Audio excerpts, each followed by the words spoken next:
Hey, you've got 2 hours for this, and one of the things you're going to do is produce your two sides of notes ready for the next day, and you're also going to annotate the case study. And I'm going to start off by talking about the notes. You should have some sort of template that you can use to put information into your notes even before the 2 hours begin, because you should be doing it in lesson, or you can do it at home as well. So you can see this person here from a previous year. On her first side of notes, she's put what the name of the report's going to be. She's put all the headings that need to go into the report. She's also included, like, what exactly does she need to include within her intro. Like, for her objectives, she's given herself a reminder. It's 8 marks. She needs to do 2 or 3 paragraphs. There need to be 3 smart objectives. These are just little instructions that she's including to remind herself about what goes in each section. You see, in this justification, she said she needs to do a SWOT on pestl. Okay, so that's one of the things you can do in your 2 sides of notes. Put the headings in and what you need to write in those headings. Now, the next thing, definitions. We know from the mark scheme that they want to see marketing terminology. They mention it over and over again. They want to see you using the marketing terminology that you've learned in lessons. Now, some of you might be worried that you're not going to remember. So, for instance, if I go into here, and this is currently on digital marketing, this is the marketing mix. If you don't know what some of these are, then write the definitions in your 2 sides of notes. Alternatively, actually annotate it onto your paper copy. All right. So any definitions you don't know. For instance, in one of my classes, I asked them what were the different pricing strategies, and a lot of people couldn't remember the names of the pricing strategies and what they meant. So you can actually write this in your 2 sides of notes, any definitions.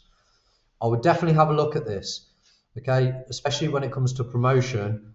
Also, a lot of people didn't know what public relations were, or what we meant by direct marketing or personal selling. You need to know what those are. If you feel like you're going to forget what they are, then make sure you write definitions in your 2 sides of notes or on your annotated case study. Also, they love the word demand in here. If you start using phrases like anticipate demand, recognize demand, stimulate, satisfy, the examiner's going to love it. In order to use it properly, though, you must know what they are. So if you need to write those definitions, do it. Okay. What else can you do? Well, the next thing you can do is you can do part of your SWOT.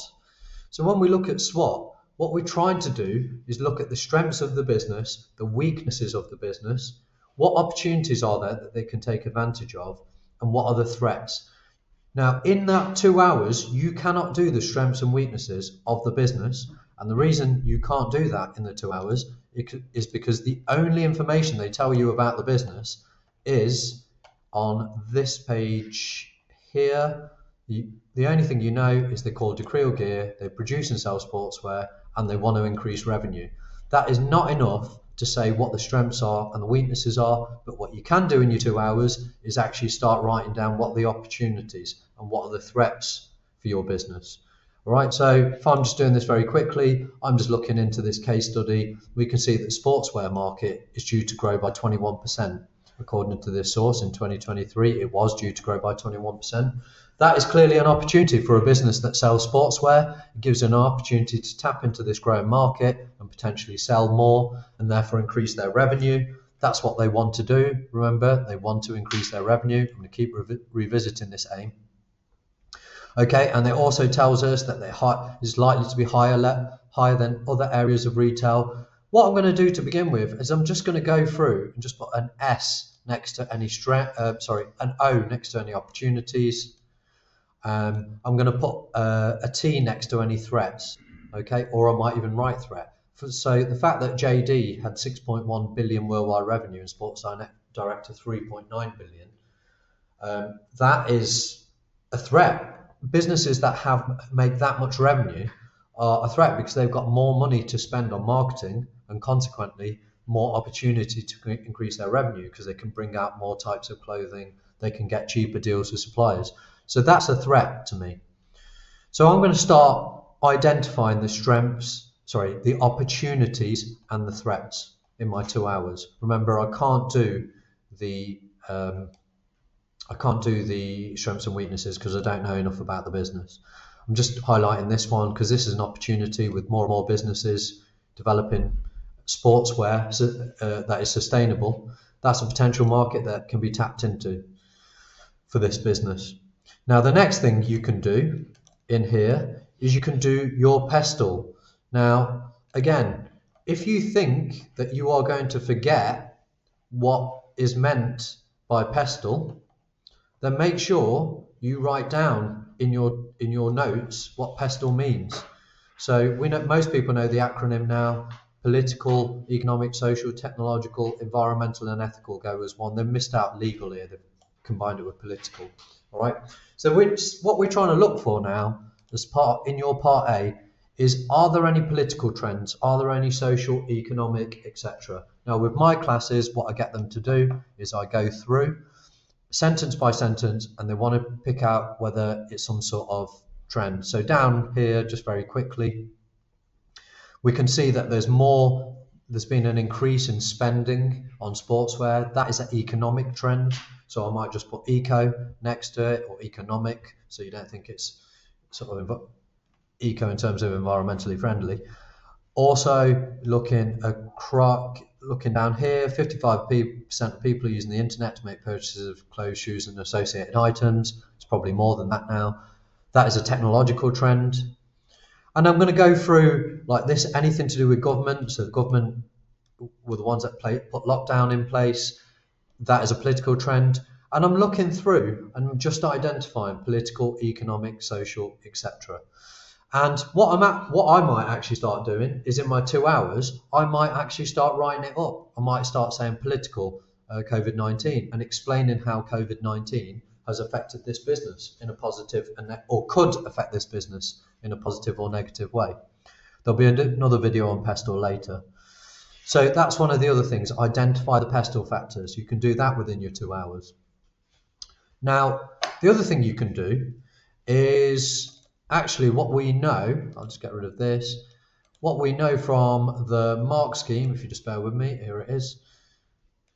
So what we understand from the mark scheme down here is that they want you to be able to interpret the reliability and validity of the research that you're given. Now this is all research, the big old part A, loads of pages, okay? And from that, they want you to use data, as they want you to identify, analyze, and use data, but they also want you to identify reliability and validity, all right? And have a strong understanding of it. So the other thing you can do as part of your part A is when you're looking through this data and there's any sources that you're given, like global data, if you don't know who they are, look them up and start making comments on whether they're reliable or valid. If they're giving you data that is years and years out of date, then clearly it's no longer, you can't really make a reliable judgment from that data anymore. You're looking for dates and you're looking for types of data. We use Statista a lot in lessons. We know they're a reliable source, so I don't need to worry about that too much. In general, one of the things you can look at straight away, I tell my classes to look at straight away, is look at the market research report. We can see that Decree surveyed 100 people in a city centre aged 17 to 35. That 17 to 35 has given us a hint already about the market that Decree are looking into or potentially selling to. And they were trying to target 17 to 35 who average twice a week or more. Now, straight away, if I'm talking about reliability and validity, I'm going to say that that sample size of 100 is not enough for them to have to get reliable results. 100 is not enough people to judge business decisions on. So straight away, I'm going to say the sample size should have been higher. I'm also going to look at when they did it. They did it on a Saturday, so most people are off work. So I'm going to comment that Saturday is a good time to do this kind of research because most people are off at work. And they did it in a city centre, so they're going to get quite a mix.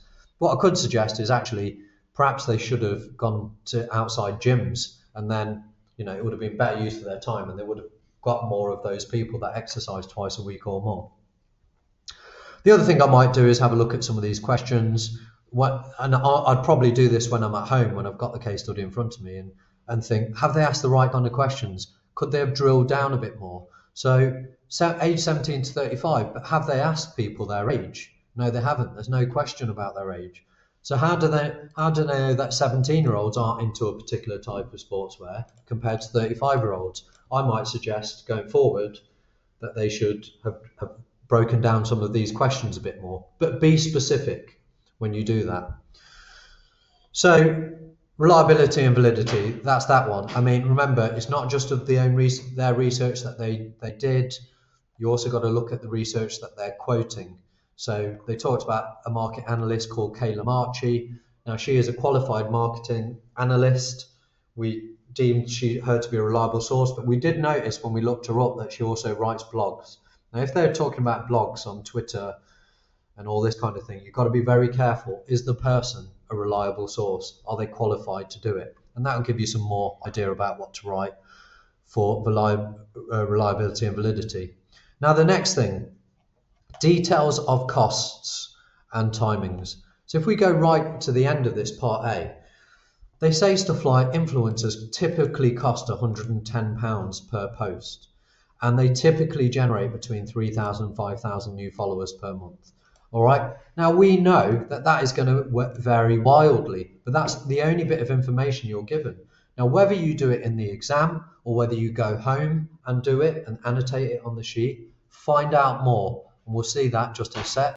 So you can see here I've just searched for the cost of influencers UK, and this website comes up, and you can see that the cost varies massively. You could get micro influencers who have 10 to 50,000 followers, and they will charge this much per post. You've got mega influencers that are charging this much per post, but they've got up to 1 million followers. Now, that's important information. What I would do is I would make sure I either write it down in my notes or annotate it on here, either at home or in the 2 hours. Again, looking at this next bit, TikTok ads, great. It tells us about who uses TikTok in terms of the age ranges, but does it tell us how much it costs to put an ad on TikTok? No, it doesn't. So part of your 2 hours or part of when you get home is write that information on there, okay? Anything on here, YouTube, again, it tells us about YouTube, says we can set a daily budget of £6. Does it tell us what £6 give us? It doesn't. So you could spend part of your analysis finding out, what does £6 get you? What does £10 get you as a business? Anything you see on here that you don't think they've given. Now,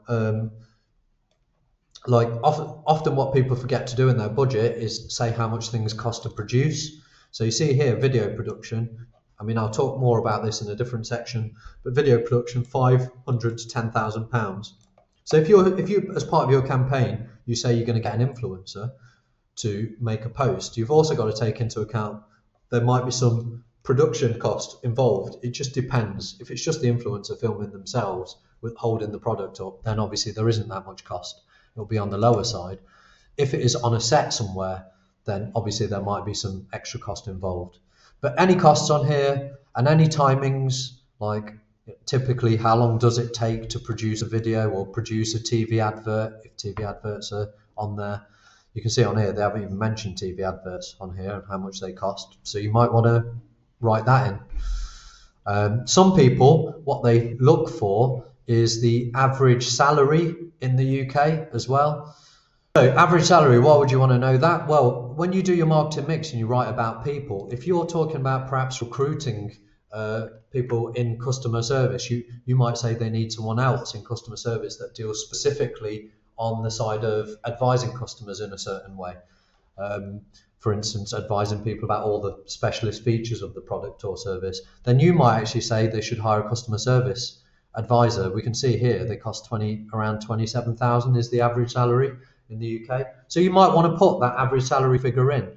And the examiner wants to know where you got your information from. You don't have to give the whole source. In this case, you would just write read in brackets. Okay, again, you can just add that, annotate it on there. Another thing that people have looked at in the past is the cost to produce a website, okay, or cost to maintain a website or get someone to improve your website. Again, they haven't given us that information here. You might say that's one of the things they need to spend their money on in the physical side of the 7Ps. spend money on improving their website. Well, if you don't know how much it costs, you can't budget for it. So that's another thing you can do. The next bit, analysing the trends in the case study. I haven't even talked about one of the most important things that you have to do in this 2 hours. I'm going to go back to this. We know they produce and sell sportswear. We know they want to increase revenue. And what we've got to do now is we've got to analyse this case study as much as possible to see certain things about the market. So this will help you with this. We'll make sure this is on the Google Classroom. But these kind of questions, what are they selling? What kind of customers are buying it in terms of target market, age, gender, income, interests, or location, all that kind of thing? Like, what kind of prices are being charged at the moment? How large is the market? Is the market growing? Like, what are the different segments in the market? How fast is it growing? So we saw that in the Decrea one, they talked about it's going to be growing faster than any other area of retail, and the 21% growth in 2023. All of this information is important, okay? Who are the leaders at the moment? What advantages do they have? Well, one of JD or JJ, or the other one they mentioned, they had revenue of 6.9 billion. I mean, quite clearly, they've got huge advantages when it comes to marketing and product development over smaller businesses. All of this kind of information is important. Now, this brings me on to the next bit. So, by the way, sorry, you're going through this line by line, seeing, like, for instance, even this table, we can see that running is the most popular, running and fitness are the most popular types of sports, or were in the UK in 2020. Why is that important? Well, your business sells sportswear and they want to increase revenue. Could this help you later on when you write the product in the 7 Ps about what kind of products they should be focusing on selling? All right. And then later on down here, you have various things. Men's sportswear grew by 18%, women's was up by 43%. This is important to know because you are going to use this evidence to make recommendations for your business. And you are going to use these statistics. If you're going for the top marks, when you do the full case study, the 3-hour one, then you are going to be using some of these statistics. So it's important to know this information about the market. What are the different trends? Like we see in here that people are getting designers on board. We can see like technology like 3D printing, that's a new thing. Sustainability is coming out, all that kind of thing. All right. Even like marketing messages down here, we've got marketing messages based on diversity, like boxers wearing hijabs and sports people with disabilities. And up here, marketing messages over lockdown. Gymshark changed their name on Twitter to Home Shark to remind everyone to stay at home because they're trying to build relationships, trying to demonstrate themselves to be a caring business. That's their marketing message. Which brings me on to the next thing. Part of what you're going to have to do when you write in your 3 hours, when you write your 2 reports, and I say to do it in the introduction, is you're going to have to come up with a marketing message. Some sort of feeling that you want customers to feel about this business, about Decrea Sports. What do you want customers to feel about the brand? What do you want Decrea to project about themselves? And you can't just make it up. What you want to do is look at what others are doing. What others are doing? Why are they doing? What is selling? So, for instance, I might, in this 2 hours, I might actually start saying, look, I'm going to make my marketing message about sustainability. And the reason I'm going to do that is because I have to explain why. Okay, it should be based on target market and information in the case study or any external trend. But you do have to say why you're choosing this marketing message. And the reason I'm going to choose sustainability, for instance, doesn't have to be, is because other brands are doing it, like BAM and Contour, as it says here.